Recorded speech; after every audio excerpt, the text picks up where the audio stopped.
안녕하세요. 저는 30대 후반의 여자입니다. 저는 평소에 욕심부리지 않고 착하게 살아야 한다고 생각하는 사람이에요. 돌아가신 부모님이 그렇게 가르치셨고, 저도 한평생을 그런 생각으로 살아왔습니다. 그리고 그 생각이 옳다고 확신하게 된 사연이 있어서 오늘 들려드리고 싶습니다. 저는 부모님을 일찍 여의고 다른 형제도 없이 자랐습니다. 그 덕에 성인이 될 때까지 친척 집을 전전하며 다녔어요. 하지만 언제까지고 친척 어른들의 도움을 받을 수 없다고 생각했습니다. 저는 경제적으로 자유로워졌으면 하고 바랐고, 다른 사람에게 의지하지 않고 저 혼자 힘으로 살아가고 싶었거든요. 저를 맡아주신 큰아버지 댁의 사정이 좋지 않아지던 것도 한몫했습니다. 큰아버지와 큰어머니는 저를 무척 아껴주셨고, 사촌 언니들도 저를 예뻐해줬지만 제가 군 식구라는 건 달라지지 않잖아요. 그래서 더 죄송했어요. 저를 돌봐주시느라 큰아버지 내외는 고생을 많이 하셨습니다. 그래서 고등학교를 졸업한 직후 독립하고 싶어 바로 취업 전선에 뛰어들었습니다. 아무것도 모르는 20살짜리가 좋은 회사를 만나는 건 참 어려운 일이었어요. 아무것도 모르고 들어간 첫 직장에서는 자기 잘난 줄만 알고 사람 무시하는 사수를 잘못 만나서 고생만 잔뜩 했습니다. 온갖 잡일을 시키다 못해 자기 일까지 떠넘기면서 저더러 일을 제대로 못하는 무능력자라고 바로 앞에서 면박을 주는 사람이었어요. 그 사람을 도저히 버티다 못해 그만둘 수밖에 없었습니다. 그 다음으로 들어간 두 번째 회사에서는 좋은 사수를 만났습니다. 제게도 잘해주고 일도 잘 가르쳐줬죠. 하지만 거기서도 문제는 있었습니다. 회사 자체의 경영 사정이 좋지 않아 어느 순간부터 월급을 제대로 받지 못했거든요. 월급이 다달이 밀리니 저의 생활도 어려워져서 그만둘 수밖에 없었습니다. 그렇게 세 번째 회사에 들어갔어요. 그 회사는 첫 번째 회사나 두 번째 회사와 달랐습니다. 못된 사수도 없었고 급여가 밀리지도 않았어요. 다만 다른 사소한 문제점들이 있었고 또 완벽한 회사는 아니었지만 그래도 오래 다닐 수 있는 회사였습니다. 실제로 가장 최근까지도 다녔고요. 그리고 그 세 번째 회사에서 지금의 남편을 만났습니다. 당시에 그 사람은 같은 부서에 새로 들어온 신입사원이었습니다. 키가 말쑥하니 컸지만 덩치값 못하고 어리버리한 느낌이라 고생하겠네 정도가 그 사람에 대한 첫인상이었습니다.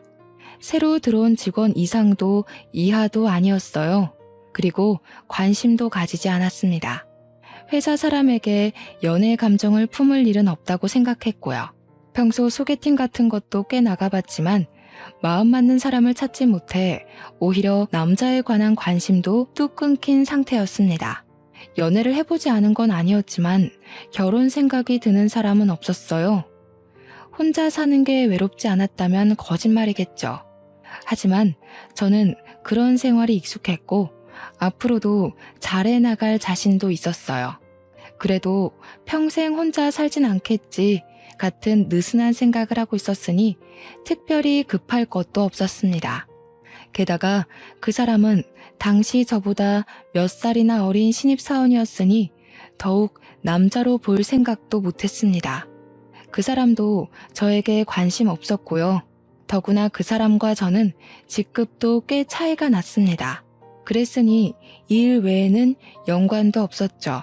그렇다고 다른 접점을 만들 생각도 없었습니다. 회사 동료일 뿐이었어요. 딱 그 정도의 관계였습니다. 그러던 어느 날 저와 그 사람의 관계가 달라졌습니다. 그 사람이 들어온 후 회식이 있던 날이었어요. 신입사원 환영회를 겸한 회식이어서 그 사람은 자연스럽게 회식의 주인공처럼 돼버렸습니다. 회사에는 남 술 먹이기 좋아하는 사람들이 꽤 많았는데 안타깝게도 그 사람의 사수부터 시작해 주위에 있는 상사들이 죄다 그런 사람들이었습니다. 나쁜 사람들은 아니지만 술 마실 때는 피하고 싶은 사람들 말이에요.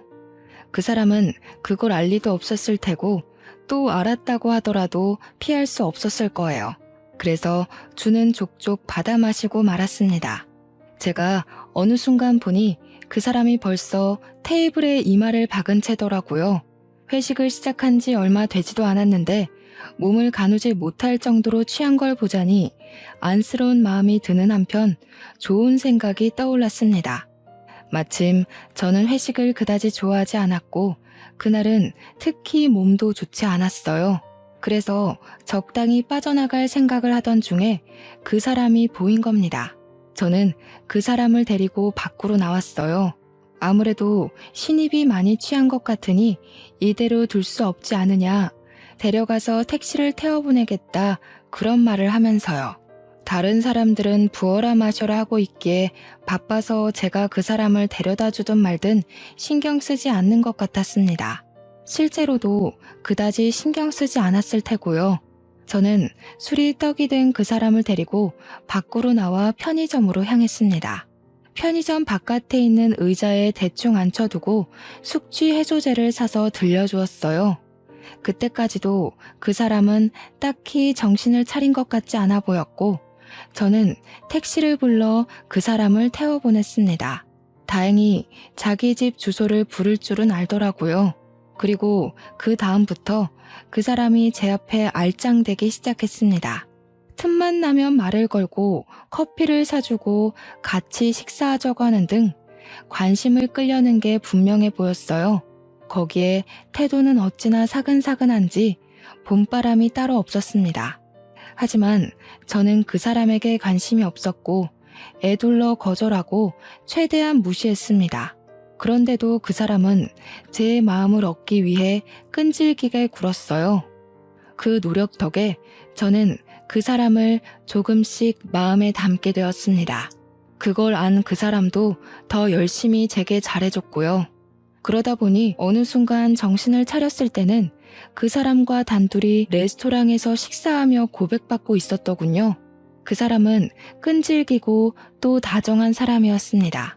단순히 끈질기기만 했던 사람이었다면 끝까지 무시했을 텐데 다정하게까지 구니 속절없이 마음이 녹아버린 거예요. 게다가 저보다 몇 살은 연하라 의지가 되지도 않을 거로 생각했는데 알면 알수록 의지가 되는 사람이더군요. 저는 그렇게 그 사람과 연애를 하게 되었습니다. 저는 결국 이 사람이 아니면 안 되겠다는 생각이 들었고 마침내 결혼하게 되었습니다. 물론 결혼에 꼴이 나기까지 마냥 순탄하진 않았습니다. 처음 인사드리는 자리에서 시부모님이 저를 탐탁지 않게 여기는 걸 알았거든요. 시부모님은 저를 반대하셨습니다. 제가 그 사람보다 나이가 많고 부모님도 없는 데다가 학력도 그다지 좋지 않아서 마음에 들지 않는 것 같았어요. 저는 사실 저를 마음에 들어 하실 거라는 생각을 그다지 하지 않았습니다. 그래서 마음의 준비를 단단하게 하고 갔기 때문에 크게 상심하진 않았죠. 그래서였을까요? 저는 그때 시부모님이 저를 마음에 들어 하지 않으시는 것보다도 인사를 하러 간 자리에서 뵌 그 사람의 아버지가 제가 다니는 회사의 사장님이라는 사실에 더 놀랐습니다. 남자친구가 알고 보니 남편은 사장님의 아들로 장차 회사를 물려받을 생각으로 입사했다니 드라마에서나 나올 법한 사실에 놀라지 않을 수 없었어요. 누구에게도 알리지 않고 들어온 거라서 저 외에도 회사 사람 대부분이 그 사실을 알지 못했습니다. 평소 그 사람이 워낙 소탈하게 굴기도 했고요.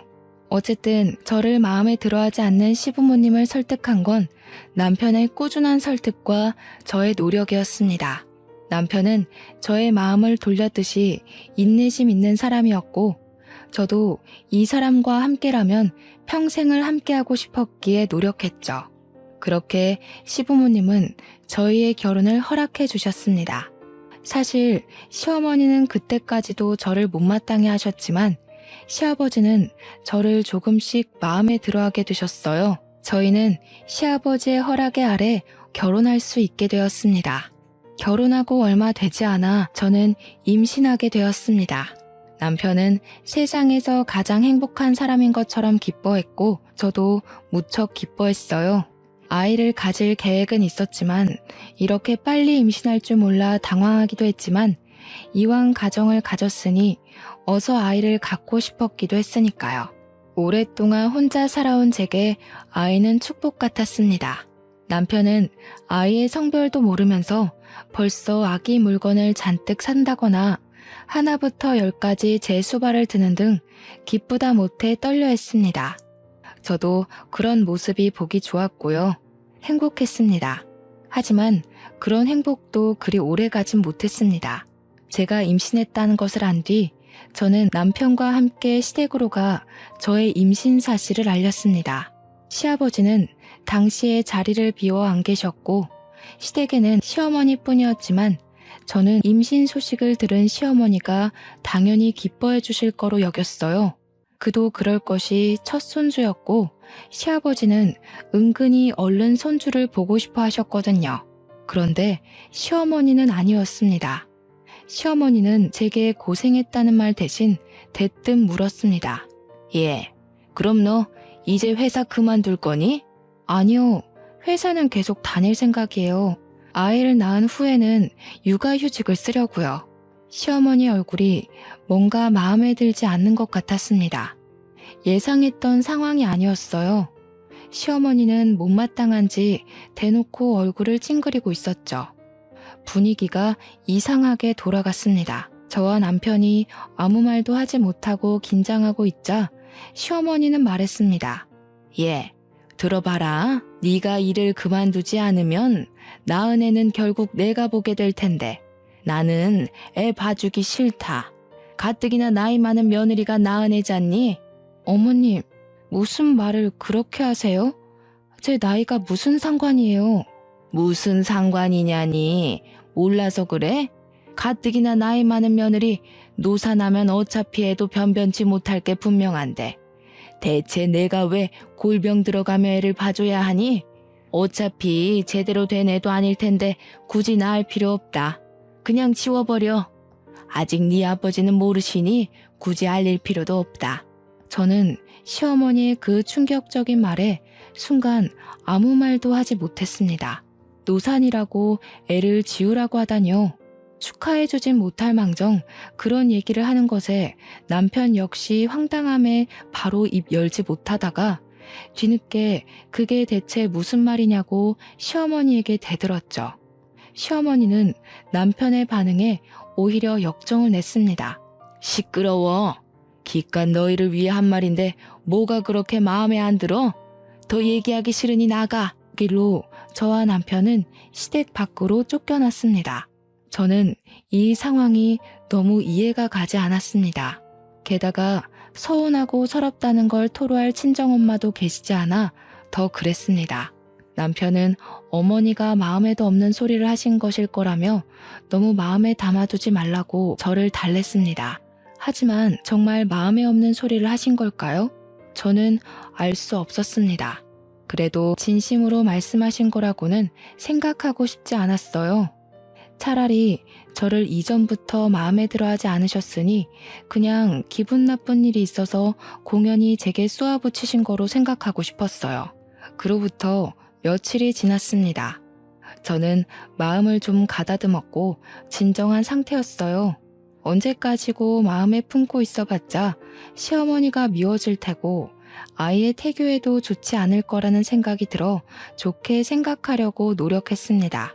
물론 아무리 빈말이라도 아이를 지우라는 충격적인 말은 쉽게 받아들이진 못했지만 시어머니도 많이 놀라서 그런 말씀을 하신 걸 거라고 애써 자신을 다독였어요.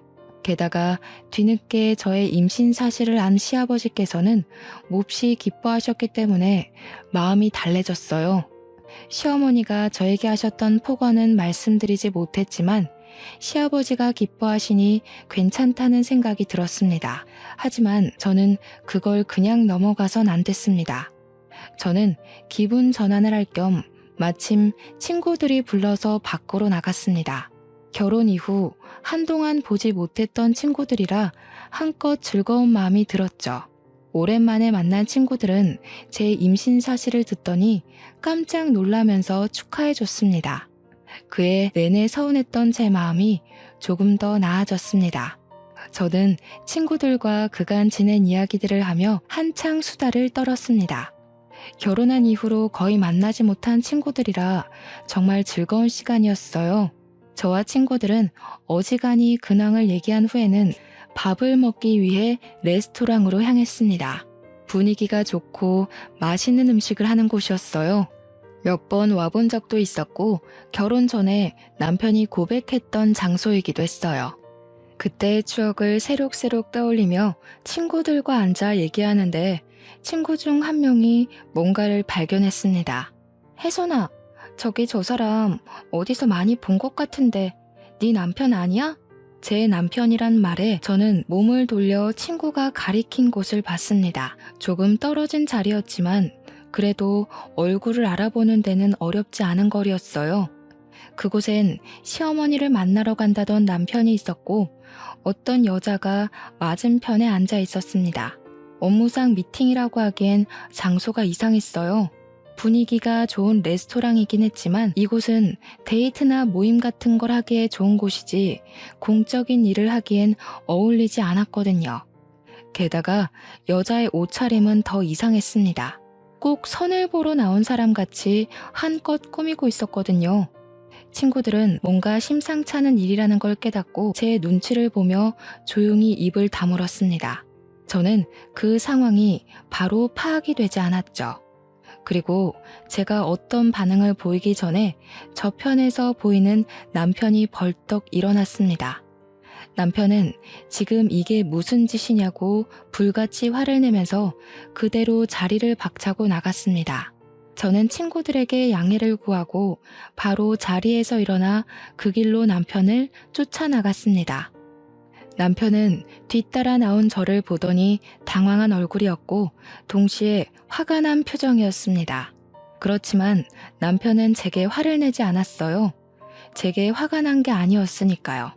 당신 오늘 친구들 만난다더니 여기서 만났어? 응, 여기서 만나기로 했었어. 여기 분위기도 좋고 괜찮잖아. 근데 당신이 보여서 따라 나온 거야. 조금 이따 들어가 봐야 해. 그런데 아까는 누구였어? 일 때문에 만난 사람이야? 남편은 잠시 아무 말이 없다가 곧 한숨을 푹 내쉬었습니다. 당신이 오해하지 말고 들었으면 좋겠어. 당신한테 말했다시피 난 어머니가 부르셔서 나왔어.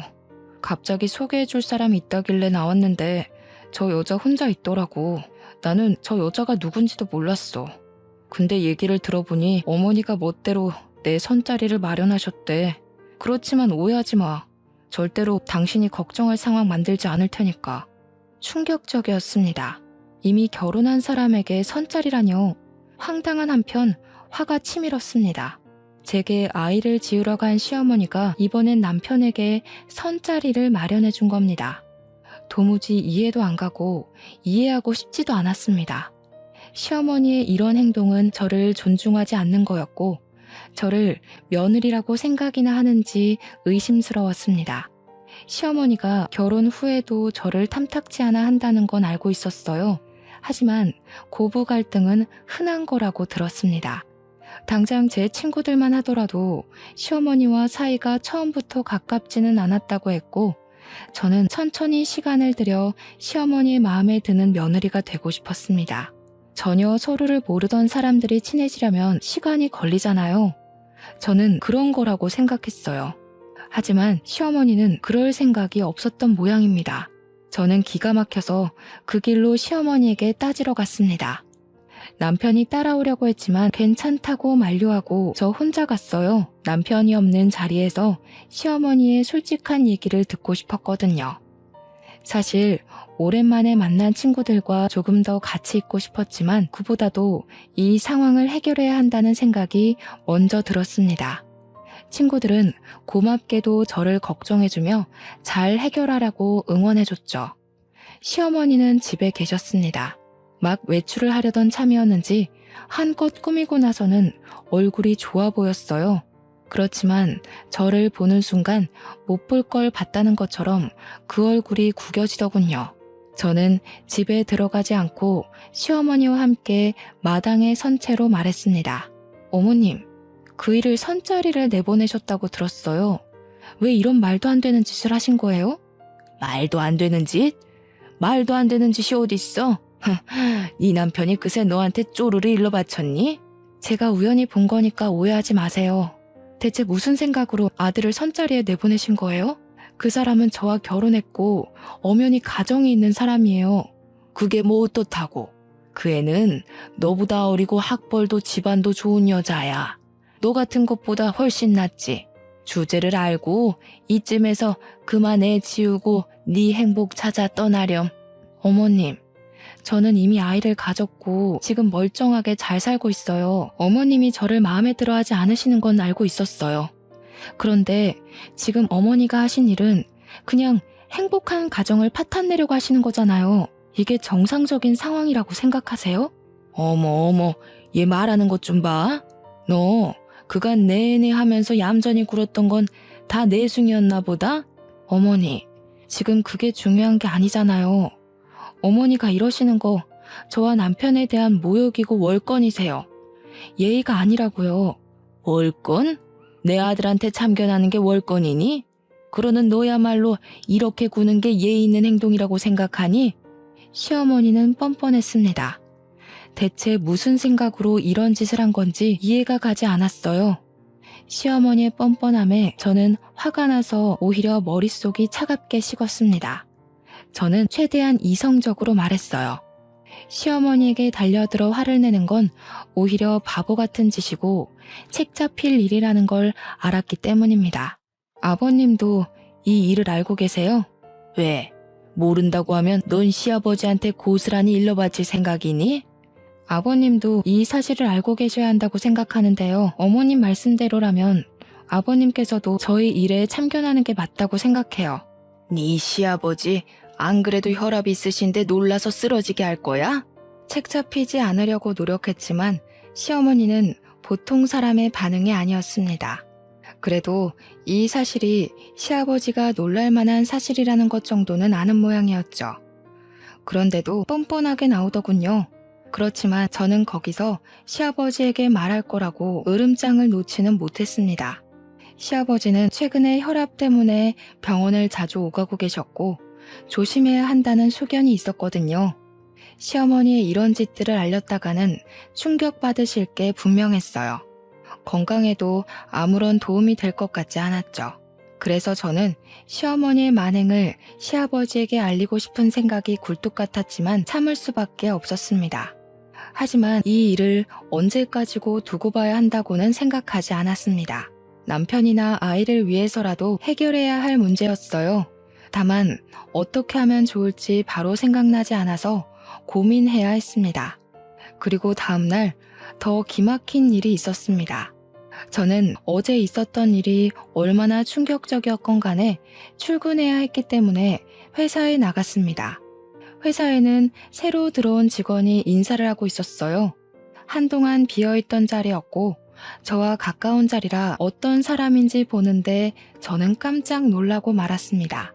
어제 레스토랑에서 제 남편과 맞선을 보겠다고 나온 그 여자였습니다. 저는 그 여자가 감히 여기까지 쫓아온 건가 싶으면서도 지나친 우연일지도 모른다는 생각을 했습니다. 설마 하니 남편과 제가 다니는 회사를 일부러 알고 들어왔을 리가 없다고 여겼어요. 그런데 인사를 한 그 여자와 눈이 마주치니 여자는 꼭 저를 알아본 것처럼 웃었습니다. 그 웃음이 무척 기분 나빴어요. 꼭 깔보는 것 같은 표정이었거든요. 저는 그 여자를 따로 불러냈습니다. 여자는 제가 불러낼 줄 알았다는 것처럼 순순히 따라왔어요. 저는 최악의 가정은 하지 않으려고 노력했습니다. 혹시 이 여자도 제 시어머니에게 속아 선자리에 나오게 된 걸지도 몰랐으니까요. 하지만 그 깔보는 것 같은 표정이 너무 선명해서 저는 울컥 화가 났습니다. 그 감정을 애써 다스리며 말했어요. 민지 씨, 어제 선보러 나갔죠? 그 선본 남자가 유부남인 거 알고 나갔어요? 네, 알아요. 혜선 씨가 그 사람 부인이죠? 그것도 알아요. 그래서 뭐요? 문제 있어요? 여자는 대체 뭐가 문제냐는 듯한 얼굴이었습니다. 뻔뻔하기까지 한 말투였죠. 여자의 태도에 저는 화가 났지만 그 여자는 더 기막힌 말을 했습니다. 어차피 혜선 씨는 그 사람과 이혼하게 되어 있고 그 사람은 저랑 결혼할 거예요. 가진 거 쥐뿔없고 나이만 많은 혜선 씨 같은 여자보다는 저처럼 어리고 예쁘고 학력까지 괜찮은 여자가 더 어울리지 않겠어요? 그러니까 괜히 힘 빼지 말고 알아서 정리해요. 여자는 정리하라고 말했지만 그 말투는 흡사 저더러 꺼지라는 말투였습니다. 그러면서 또 깔보는 눈을 하고 저를 보고 있었죠. 게다가 어차피 이혼할 거라뇨. 말도 안 되는 소리였습니다. 그 사람은 제 말이라면 껌뻑 죽었고 저를 정말 사랑해주는 사람이었어요. 그런 사람과 이혼이라니. 그럴 일은 없었습니다. 하지만 그럴 일이 없었다고 하더라도 화가 나는 건 어쩔 수 없었습니다. 저는 최대한의 인내심을 발휘하며 그 여자의 모욕적인 말을 참았습니다. 머리채를 쥐어뜯어주고 싶었지만 여기는 회사였고 저는 아이를 가진 사람이라 몸을 조심해야 했으니까요. 민지 씨, 뭐 때문에 이러는지 모르겠는데 충고 하나 할게요. 이런 식으로 남의 남편을 빼앗아서 행복할 수 없을 거예요. 제 남편도 민지 씨 마음대로 되지 않을 거고요. 민지 씨야말로 잘 생각해보세요. 제 말에 그 여자는 코웃음 치면서 그 자리에서 떠났습니다. 오히려 별꼴이라며 저를 위아래로 훑어보고 지나가는 게 저 같은 건 자기 상대가 되지 않는다고 말하는 것 같았습니다. 저는 아무렇지 않은 척 그 여자에게 충고했지만 화를 삭히느라 애써야 했어요. 한참이나 그 자리에 서서 마음을 가다듬었습니다.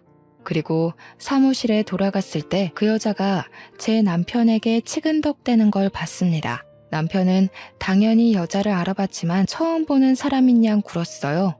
오히려 냉랭하게 대하면서 그 여자를 상대해주지도 않았습니다.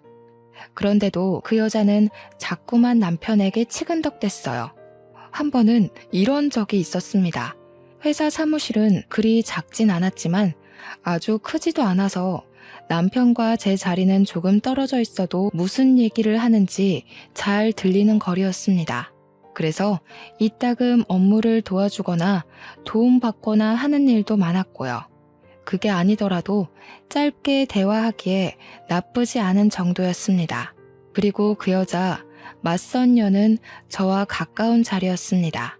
남편과는 꽤 먼 자리라 그 여자는 처음 자리를 배정받았을 때 혼잣말로 불평하는 걸 들은 적 있어요. 저는 그게 꽤 마음에 들었습니다. 맞선녀가 조금이라도 남편과 멀어지길 바라기도 했고요. 그러던 중 그 여자의 사수가 잠시 출장으로 자리를 비웠을 때였습니다. 그 여자는 업무에 대해 잘 모르는 게 있었는지 아니면 일부러 핑계거리를 만든 건지 모르겠지만 자리에서 일어나 남편에게로 가서 업무에 관해 묻는 게 아니겠어요? 저는 기가 막혔죠. 그 여자와 남편의 자리 간격은 꽤 멀었는데도 일부러 남편에게 간 건 사실 치근덕거리기 위한 핑계라는 생각이 들었습니다. 게다가 묻는 업무 내용은 저나 근처에 있는 다른 직원에게 물으면 더 쉽게 해결할 수 있는 내용이었어요. 그런데도 남편에게 묻다니 그간 그 여자의 태도는 노골적이었습니다. 사무실 사람들도 그 여자가 남편에게 치근덕댄다는 걸 알 정도로요. 이번에도 마찬가지였고 이런 적이 몇 번이나 있었어요. 사무실 직원들은 저와 남편이 부부 사이라는 걸 잘 알고 있었기 때문에 맞선녀가 남편에게 치근덕거릴 때마다 저와 남편의 눈치를 보곤 했습니다. 제가 있는데도 그런 태도를 보이는 여자를 보며 제가 다 부끄러웠습니다. 다른 직원들도 저희의 눈치를 보고 있는 게 훤하게 느껴졌어요. 하지만 그 뻔뻔한 여자는 애교 섞인 목소리로 코맹맹이 소리까지 내며 가르쳐달라고 거의 매달리고 있었습니다. 남편의 표정은 정말 질린 얼굴이었어요. 남편은 그 여자가 물어보는 걸 알면서도 모른다고 딱 잡아떼면서 아주 차갑게 대했지만 저는 그걸 가만히 두고만 볼 수 없었습니다. 저는 곧장 자리에서 일어나 그 여자와 남편에게 가까이 다가갔습니다. 그 여자는 제가 다가가는 인기척을 느끼고 돌아봤고 다가온 사람이 저인 걸 확인하자마자 얼굴을 구겼죠. 물론 제가 알 바는 아니었습니다. 오히려 그런 표정을 하는 걸 보며 조금 통쾌하기도 했어요. 민지 씨, 그 업무는 윤석 씨 말고 저나 은희 씨한테 물어보는 게 더 나아요. 이리 줘봐요. 이건 그렇게 하는 게 아니에요. 여기 이 표 보이죠? 여기랑 비교하면서 봐야 해요. 저는 아무렇지도 않은 척 맞선녀가 가져간 서류를 보며 가르쳐주기 시작했습니다. 더는 질문할 내용도 없이 어린애가 이해할 수 있을 만큼 쉽게요. 그렇게 상세히 가르쳐주자 그 여자는 완전히 똥 씹은 표정이 되어 저는 고맙다는 말도 없이 획 돌아섰습니다. 잔뜩 불만스러운 태도로 자리로 돌아가는 꼴이 보기 좋았어요. 하지만 항상 이렇게 제가 이기는 날만 있는 건 아니었습니다. 그 여자는 제가 나설 틈도 없이 남편에게 들러붙어 있는 게 대부분이었거든요. 남편이 싫은 내색을 보이고 다른 직원들이 눈치 주는데도 모르는 척 아랑곳하지 않는 뻔뻔한 여자였습니다. 신경이 예민해질 대로 예민해진 저는 남편과 그 여자가 둘만 남는 상황이 없도록 최대한 사무실에 붙어 있었습니다. 남편을 못 믿는 건 아니었어요. 남편은 가정에 충실한 사람이었고 제 믿음을 저버리는 사람이 아니었으니까요. 다만 그 여자가 문제였습니다. 아무리 남편을 믿는다고 해도 그 여자가 남편에게 붙어있는 꼴은 정말 두고 볼 수 없었어요. 그 여자는 남편의 냉대에도 굴하지 않았습니다. 그걸 보며 저는 극심한 스트레스를 받았고 점점 지쳐갔어요. 그 여자가 정말 미웠습니다. 하지만 어쩔 도리가 없었어요.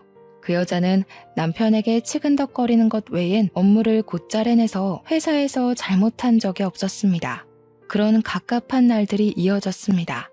그리고 어느 날 퇴근하는 길이었습니다. 평소라면 남편과 같이 퇴근하지만 그날은 남편이 야근해서 저 먼저 퇴근했어요.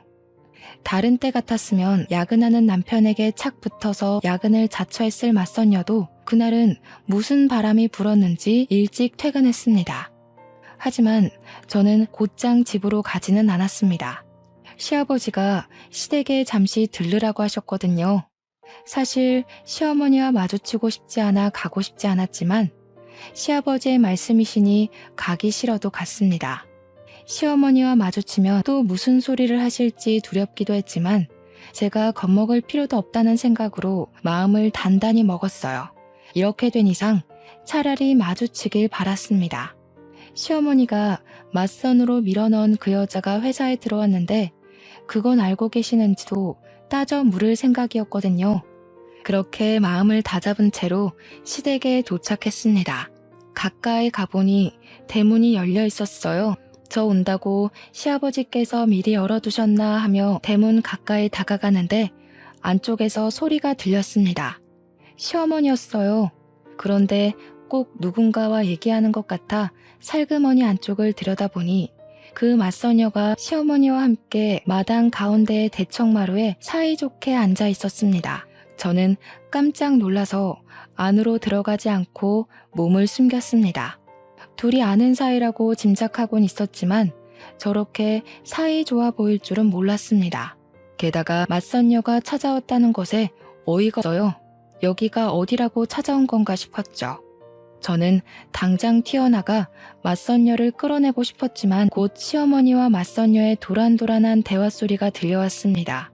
저는 무슨 생각에서인지 휴대폰의 녹음 기능을 켰어요. 엄마, 진짜야? 이제 진짜 이 집이 우리 집 되는 거야? 그 여자가 나간대? 나한테는 절대 안 나갈 것처럼 말하고 엄청나게 방해하던데? 당연히 여기가 이제 우리 집이지. 걔는 머지않아 떨어져 나갈 거야. 제깎게 버틴다고 해도 뭐 얼마나 버티겠어. 무조건 버티는 게 이기는 거야. 임신했는데 떨어져 나갈까? 애부터 어떻게 해야 하는 거 아니야? 그 여자 애 뗄 생각도 없어 보이던데? 엄마가 다 알아서 할게. 예쁜 우리 딸 이제 결혼해서 회사 물려받으면 그때부터 인생 활짝 필 거야. 걱정 말렴. 넌 윤석이 마음에 들기만 하면 돼. 여차하면 너도 그 애의 아이를 가지면 되지 않겠어? 윤석이는 책임감이 강해서 자기 애가 생기면 그냥 넘어가지 못할 거야. 맞선녀는 시어머니를 엄마라고 불렀습니다. 저는 상황이 바로 이해가 되지 않아서 멍하니 서 있었죠. 게다가 애부터 어떻게 해야 하는 거 아니냐뇨. 엄연히 제가 있고 우리 두 사람의 아이를 뵀는데 맞선녀더러 그이의 아이를 가지라뇨. 저는 그 끔찍한 말을 뱃속의 아이가 들었을까 무서웠습니다. 그 말에 시어머니가 알아서 다 한다는 말도 무서웠어요. 뭘 어떻게 할 셈이었던 걸까요? 알고 싶지도 않았습니다. 맞선녀와 시어머니의 말은 하나같이 끔찍했고 역겨운 말들이었습니다. 엄마, 그럼 이제 엄마도 아저씨 눈치 안 보고 나랑 살 수 있겠네? 너무 좋다. 얘는 아저씨가 아니라 아버님이라고 해. 그리고 나는 이제 어머님이라고 불러야지. 네가 아무리 내 딸이라지만 앞으로는 내 며느리 될 거 아니니? 손에 물 한 방울 안 묻히게 해줄 테니까 너만 잘하면 돼. 맞선녀는 시어머니의 말에 냉큼 어머님 하고 부르며 애교를 떨었습니다. 그런 모습과 맞선녀가 시어머니의 딸이라는 말에 저는 곧 떠올릴 수 있었어요. 남편에게서 들은 말이 있었거든요. 남편이 지금의 시어머니가 새어머니라고 했었습니다. 남편을 낳아주신 시어머니는 남편이 어릴 적에 돌아가셨다나 봐요. 그 후에 시아버지는 지금의 시어머니와 재혼하셨다고 했고요. 남편 말로는 시어머니에게는 다른 자식이 없었다고 했었어요. 그런데 갑자기 딸이라뇨? 혼란스러웠습니다. 게다가 아무리 친자식 아니라지만 아들과 자기 딸을 결혼시키려는 어머니라니 말도 안 되는 소리였어요. 그때 제 뒤에서 시아버지가 나타나셨습니다. 낚시하고 오셨는지 낚싯대를 가지고 오시던 시아버지는 제게 왜 문 앞에 서서 들어가지 않고 있느냐고 물으셨어요. 그리고 그 목소리를 안에서도 들은 모양이었습니다. 도란도란하던 시어머니와 맞선녀의 대화가 뚝 끊겼거든요. 저는 시침이 뚝 떼고서 방금 막 왔다고 말했습니다. 시아버지는 제게 오느라 고생했다며 다정하게 말씀하셨죠. 저는 시아버지와 함께 대문 안쪽 마당으로 들어섰습니다. 시어머니와 맞선녀는 아무렇지도 않게 시아버지를 반겼습니다. 같이 들어온 저는 안중에도 없고 본 척도 하지 않더군요. 인사를 바라지도 않았지만 어처구니가 없었습니다. 시아버지는 맞선녀를 보고 누구냐고 물었어요. 그간 어찌나 잘 숨겨온 모양인지 시아버지는 그 여자가 누구인지 모르시는 것 같았습니다. 작지 않은 회사라 새로 들어온 직원을 알아보지 못하는 것도 이해가 가기도 했고요. 친구 딸이에요. 예전부터 저를 어찌나 잘 따르는지 자기 엄마처럼 대야 한다니까요. 오늘은 갑자기 저를 보고 싶다고 이렇게 찾아왔네요. 예, 민지야, 인사드리렴. 그 여자는 시어머니의 말이 쑥스럽다는 것처럼 수줍게 웃으며 시아버지께 인사드렸습니다. 그 모습은 저를 그렇게 업신여기고 깔보던 여자라고는 생각할 수 없을 정도로 얌전한 규수처럼 보였어요. 기가 막혔죠. 그 여자가 그간 저에게 해온 것들이 있는데요. 저는 더는 참아줄 생각이 들지 않았습니다. 그래서 시아버지께 말해버렸죠. 어머님, 그게 무슨 소리세요? 친구 딸이 아니라 어머님 딸이잖아요. 어떻게 어머님 딸을 남처럼 소개하세요? 민지 씨 서운하게. 제 말에 시어머니와 맞선녀의 표정이 구겨졌습니다. 시아버지는 제 말을 듣고서는 이게 다 무슨 소리냐고 물으셨죠. 시어머니와 여자도 무슨 헛소리냐고 했지만 저는 조용히 방금 녹음한 파일을 켰습니다.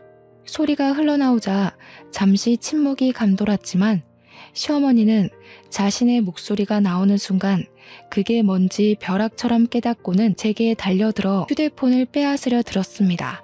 저는 악귀처럼 달려드는 시어머니를 피해 시아버지 뒤로 숨었고 시아버지는 시어머니에게 가만히 있으라며 호통쳤습니다. 시어머니 창백하게 질린 채 몸을 움직이지 못하고 저를 노려보고 있었죠. 맞선녀 역시 마찬가지로 딱딱하게 굳은 채였습니다. 휴대폰에서는 계속해서 두 사람의 목소리가 흘러나왔습니다. 맞선녀가 시어머니에게 엄마라고 부르는 것부터 시작해서 애부터 어떻게 해야 하는 거 아니냐는 말, 이 집이 우리 집이 될 거라는 말, 너는 앞으로 내 며느리가 될 거라는 말까지 전부 다요.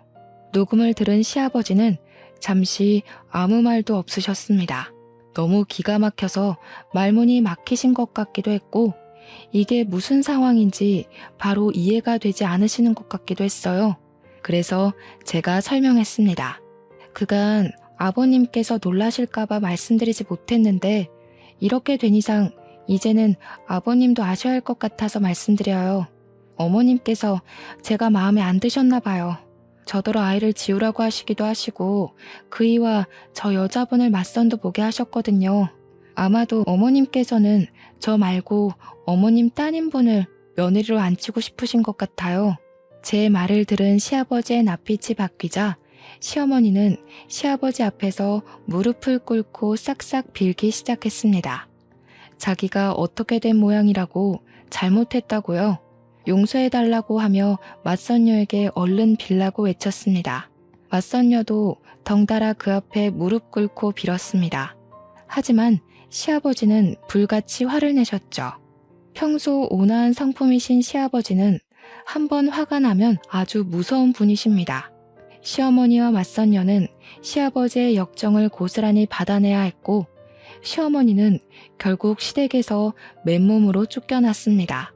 이후 시부모님은 이혼 소송에 들어가게 됐습니다. 시어머니는 발악하며 시아버지께 용서를 구했지만 소용없었어요.